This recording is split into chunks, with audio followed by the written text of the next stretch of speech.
Bienvenue sur Top Invest, la chaîne des top d'investissement. Ici, on parle essentiellement d'entreprises de qualité. Avons-nous une opportunité d'investissement sur ERC Holding? C'est la question à laquelle on va essayer de répondre en se basant sur les états financiers de la compagnie. Je rappelle que ceci représente uniquement mon point de vue et non un conseil d'investissement.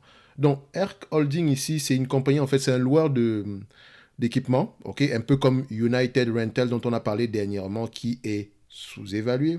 Ok, donc on dit ici, selon la description de Zone Bourse, c'est un fournisseur de location de matériel, donc la société propose un portefeuille d'équipements à la location. Outre son activité principale de location d'équipements, la société vend des équipements d'occasion et des fournitures pour les entrepreneurs tels que des consommables de construction, des outils, du petit matériel et des fournitures de sécurité.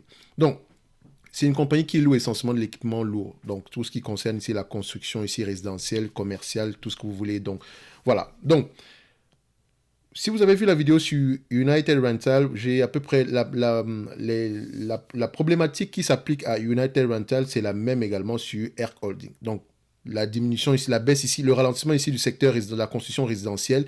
Mais, on a ici le soutien de la dépense gouvernementale ici, provenant ici comment on appelle ça, je pense que c'est l'Infrastructure Act. Donc, le fait que les États-Unis vont dépenser énormément d'argent pour renouveler la plupart de ces infrastructures ici. Donc, que ce soit au niveau des télécoms, que ce soit au niveau de la voirie, que ce soit au niveau ici, voilà, du secteur de l'énergie. Donc, il y a énormément d'argent qui va être dépensé ici pour le renouvellement ou bien la maintenance de ces infrastructures-là. Donc, qui dit renouvellement, qui dit maintenance, qui dit infrastructure, qui dit construction, parle de location d'équipements lourds. OK? Donc, je vous laisse aller voir à peu près qu'est-ce qu'elle loue exactement comme équipement ici. Donc, nous, on va aller rapidement. C'est une demande spéciale d'un abonné Top Premium. Je rappelle que dans le service Top Premium, vous pouvez demander des analyses quantitatives comme celles qu'on va faire présentement. En supplément de ça, vous recevez 2 notes d'analyse ici basées à peu près sur ma lecture des rapports financiers. Donc, les notes d'analyse concernent essentiellement des entreprises que je considère comme étant sous-évaluées, ainsi que les notes de suivi des entreprises qu'on a déjà précédemment mentionnées. Donc, n'oubliez pas également que pour les 60 places restantes, vous pouvez avoir droit ici à la formation thématique qui aura pour thème ici comment analyser une banque, comment lire les rapports financiers, qui sera disponible ici au courant du mois d'avril, donc à la fin du mois d'avril. OK? Donc, on va directement ici. Vu que c'est la première fois qu'on analyse cette compagnie, je vais déjà regarder la tendance des revenus. Ici, on a des revenus qui sont à peu près, voilà, je dirais croissants. D'accord? N'oubliez pas que la pandémie est passée également par là, donc on peut avoir un ralentissement ici en 2020, mais on a une certaine croissance des revenus. Je vous ai toujours dit que la croissance des revenus, c'est bien, mais il faut également que les marges suivent la même tendance. Est-ce qu'on a une stabilité des marges? On a même une croissance des marges brutes. C'est une bonne chose. Donc, vu que c'est un concurrent à United Rental, je vous encourage à aller comparer les marges entre ERC Holding et United Rental, parce qu'il n'y a vraiment pas de grosse raison pour que ces 2 entités-là aient des marges différentes, parce qu'elles elles font essentiellement la même chose. OK? Ensuite, je compare ici les net income et les free cash flow. En parlant de free cash flow, il faut qu'on s'entende. Les free cash flow de cette compagnie-ci ne vont pas représenter la véritable rentabilité de l'entité. Tout simplement parce que c'est également un vendeur d'équipements. Donc, c'est-à-dire que la dépense en capital sera toujours plus élevée, mais il faut enlever ici, il faut déduire de ces dépenses en capital ici, la dépense en capital de croissance, et également déduire de ces dépenses, au lieu de déduire, enfin, si vous ne déduisez pas la dépense en capital de croissance, il faut déduire ici le produit issu de la vente d'équipements, ok, d'occasion. C'est très important. Parce que quand vous allez regarder ici, vous allez voir que les free cash flow ont tendance à être négatifs, voilà, pas très constant. Mais en réalité, c'est net income. Le net income ici égale au moins au free cash flow. Ça, c'est une certitude. Vous pouvez aller lire les rapports financiers. Vous allez voir ici que le calcul de free cash flow ici, vous connaissez le calcul. Faites juste le calcul de free cash flow. Mais maintenant, allez dans les rapports financiers. Vous allez vous rendre compte qu'au niveau des dépenses d'investissement ici, il y a un produit issu des dépenses d'investissement ici qui vient de la vente d'équipements d'occasion. Je vous laisse aller voir ça. Bref, donc, je ne dirais pas que... C'est pour ça que je dis souvent que quand vous analysez les chiffres, il faut toujours vous dire une chose, c'est que ces chiffres-là, la confirmation viendra toujours de la lecture des rapports financiers. Parce que les free cash flow, on peut faire dire aux free cash... Enfin, c'est plus difficile d'ici de manipuler les free cash flow par rapport au net income ici. Mais également, je sais que les free cash flow, il faut toujours aller vérifier, que ce soit positif ou négatif. Il faut toujours aller vérifier, surtout quand on a une différence entre les net income et les free cash flow. Si on avait des net income négatifs et des free cash flow négatifs, là, j'allais comprendre. Mais on a des net income positifs. Or, free cash flow égale au moins à net income. OK? Donc, on continue. En termes de dette ici, est-ce qu'on a un niveau d'endettement qui augmente? Vous allez voir que oui, parce que c'est une compagnie ici qui croît par acquisition. Je vous dis ici que oui, vous voyez la croissance ici, mais posez-vous la question, la croissance provient d'où? Donc, c'est une compagnie également qui croît par acquisition. Donc, si on regarde ici la dette nette sur EBITDA ici, pour cette compagnie, si on aura tendance ici à avoir quelque chose entre 1.2, elle peut repayer sa dette ici tranquillement, ne vous inquiétez pas. Vu que les net income ici représentent à peu près la rentabilité de la compagnie, donc si on a des net income de 300 millions ici, on peut repayer la dette ici en moins de 10 ans par là. OK, donc ne vous inquiétez pas par rapport à ça. So, maintenant, en termes de le nombre d'actions ici, est-ce que le nombre d'actions augmente ou diminue? On a ici un nombre d'actions qui augmente, tout simplement, comme je l'ai dit, c'est une entreprise qui effectue beaucoup d'acquisitions. Donc, oui, elle fait participer ici les actionnaires afin de pouvoir maintenir une balance ici assez correcte. Mais ne vous inquiétez pas, il y a de fortes chances qu'elle commence à racheter ses actions, un peu comme United Rental. C'est un excellent business. OK, surtout la location d'équipements lourds. Et si vous regardez bien, Herc Holding appartenait à la compagnie qu'on appelle Hertz. D'accord? Et si vous regardez bien la description, le Herc ici, je pense que c'est Hertz Rental Company. OK? Donc le RC, ça tient ici pour Rental Company ici. Donc voilà. Donc si vous allez regarder à peu près l'histoire sur Herc Holding et Carl Icahn, Hertz, vous allez comprendre pourquoi est-ce que Hertz est maintenant un tout petit peu est public. Vous allez vous rendre compte d'une chose. Carl Icahn, si vous le connaissez, a investi dans Hertz. Et quand il a investi dans... C'est un activiste. Donc les activistes, en fait, ce sont des personnes, quand ils arrivent dans un conseil d'administration, ils veulent un changement. Ils ne sont pas là pour attendre que... Voilà. Ils sont là, en fait, ils sont là pour pousser au changement. Donc ils font à peu près... comment on dit ça? C'est un peu comme des catalyseurs, si vous voulez. C'est-à-dire qu'ils poussent à un changement profond au sein de la compagnie ici. Soit, quand je dis changement profond, rachat d'actions, distribution de dividendes. Si vous regardez bien, Warren Buffett, quand il investit dans Apple, il investit dans Apple après que Carl Icahn soit arrivé au conseil d'administration pour demander à ce que Apple paye des dividendes ou bien rachète ses actions parce qu'Apple avait trop de cash. Et si vous vous rappelez bien, Steve Jobs, lui, il ne payait pas de dividendes, il ne rachetait presque pas d'actions en fait. Lui, tout le cash qui était là était destiné à être investi par Apple. Ok, Tim Cook, c'est un peu plus différent que ça. Ok, bref.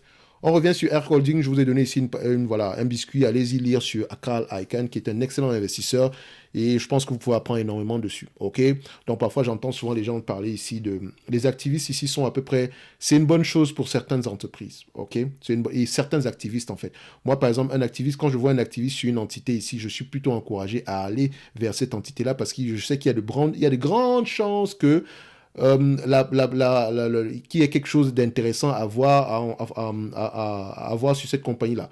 OK? Soit peut-être parce que l'entreprise a des marges très peu élevées, donc l'activiste va pousser l'entreprise à augmenter ses marges, ou bien soit parce que l'entreprise est trop diversifiée, donc l'activiste va pousser l'entreprise ici à vendre certains actifs de l'entreprise ici, ou bien à spin-off ces entités-là aux différents investisseurs, ou bien également à vendre, ils vont également suggérer une vente de l'entité au complet.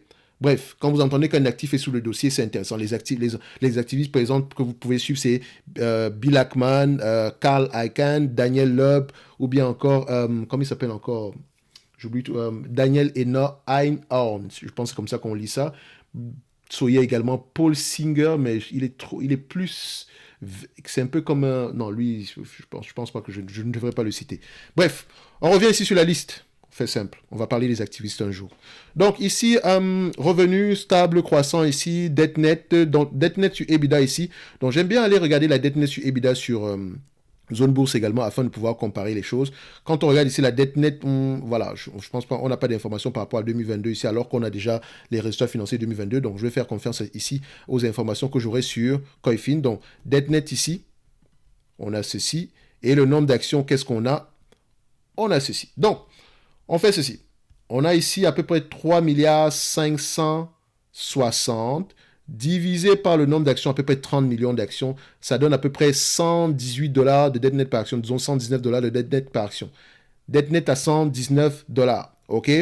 Maintenant, en termes de PER, c'est un business ici qui s'échange des bénéfices de combien? Techniquement, il devait s'échanger au même PER que la compagnie qu'on appelle United Rental. Donc, on sera aux alentours de 15, maximum 20 fois les bénéfices par là. OK? Donc, On regarde la médiane ici, les PER ont ces changements ici à 16 fois les bénéfices. C'est pas très loin. Donc, sur les 20 dernières années, on est à peu près à 16 fois les bénéfices. Sur les 10 dernières années, sur les 5 dernières années, on est à peu près à 17 fois les bénéfices. Sur les 3 dernières années, 22 fois les bénéfices. Donc, si on doit prendre les PER différents ici, je vous encourage à prendre ici 15, non, même pas 15. Vous pouvez prendre 10, 17 et 20. OK, avec une préférence peut-être pour 17 fois les bénéfices par là. OK, même si ça reste une compagnie assez cyclique, mais c'est également une entreprise qui aura tendance à dominer son secteur d'activité. Donc, on aura à peu près, voilà, à la fin de la journée, on aura à peu près une entreprise qui pourrait maintenir ses marges à un niveau assez élevé. Maintenant, vous vous rappelez sur United Rental, on a regardé, on a vérifié si que l'entreprise, est-ce que l'entreprise était à peu près prévisible en termes de bénéfices nets. Je vous mets ça ici. Yuri. OK, Yuri ici, vous allez voir que en termes de bénéfices nets, c'était assez prévisible. Donc, le business est assez prévisible. D'accord? Donc, il y a de fortes chances également que ERC Holding soit assez prévisible. C'est la raison pour laquelle on va se fier ici aux attentes des analystes. Donc, les analystes s'attendent ici à peu près à du 15,83$ par action en 2025. Simple, OK. Disons que dans un monde idéal, ça pourrait arriver, 15,83$, multiplié par 17 fois les bénéfices. Donc, c'est déjà assez optimiste. Hein. Moins la dette nette aujourd'hui à peu près à 119$ l'action, j'arrondis, bien sûr. Ça donne ici une valorisation aux alentours de 150$ l'action. OK? 150$ l'action. Comparé au prix actuel à 108$, si la valeur se réalise ici selon nos paramètres sur 1, 2, 3, donc on pourra avoir ici 0.33, on pourra s'attendre ici à un rendement de 11%. Sans prendre en considération le dividende, hein, et elle verse un dividende ici qui pourra avoir tendance à être stable et croissant dans le temps. Pour le moment, ce n'est pas ça qui devrait vous intéresser. Moi, je dis toujours une chose, hein, pour ceux qui recherchent un dividende, au lieu de regarder la croissance du dividende année après année, regardez plutôt la stabilité au moins des bénéfices nets année après année, si ce n'est la croissance de ces bénéfices nets-là. Et regardez également le différentiel entre ces bénéfices nets-là et, bon, c'est ce qu'on appelle vulgairement le payout ratio, mais en réalité, prenez en considération les free cash flow. Donc, je sais une chose, c'est que, vu que je sais que les free cash flow de cette compagnie-ci ne représentent pas sont un tout petit peu différents de ce qu'on pourrait avoir d'habitude, parce qu'elle a des free cash flow, elle a des vrais free cash flow. Sauf qu'en termes comptables, ça ne va pas bien s'afficher.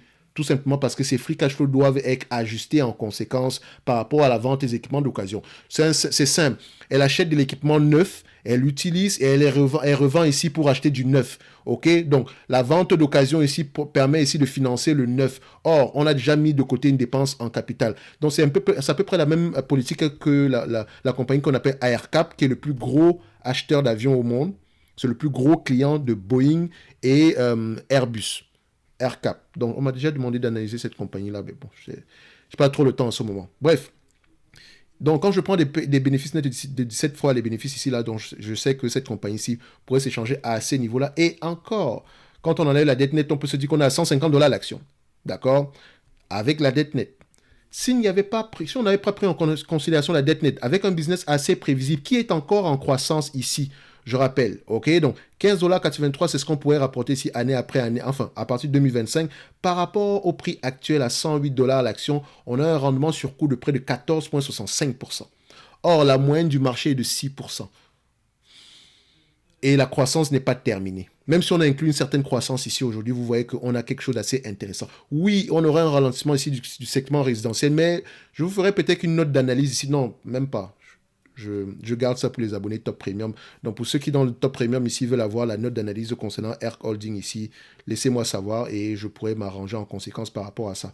Parce que je pense que cette compagnie-ci, en termes d'opportunités d'investissement, on a quelque chose d'assez intéressant. Oui, mais comme je vous l'ai dit ici, les chiffres, c'est bien. Mais si vous basez essentiellement sur les chiffres pour acheter une compagnie, vous ne pourrez pas tenir à long terme. Parce que je sais une chose ici, c'est que je connais la taille du marché. Je sais à peu près que le marché est très fragmenté. Et après, j'arrête de donner trop d'informations. Je vous encourage à aller lire vous-même sur ERC Holding. Je m'arrête là. Pour ceux que ça intéresse, le service Top Premium est en description de la vidéo ici. Et on se donne rendez-vous sur la prochaine vidéo. En date d'aujourd'hui, cette compagnie est sous-évaluée. OK. Mais également, on sait une chose, c'est qu'on peut avoir tendance à souffrir sur les mois à venir. Mais ce n'est pas plus grave que ça parce qu'à long terme, la taille du marché est tout simplement assez intéressante, assez énorme, ok? Et les compétiteurs ici, on dirait je pense qu'on a Air Holding, on a United Rental, il y a une autre compagnie ici que voilà, le nom m'échappe un tout petit peu. Donc, un like, un abonnement, ça fait toujours plaisir, c'est gratuit à la fin de la journée. On se dit à bientôt. Merci.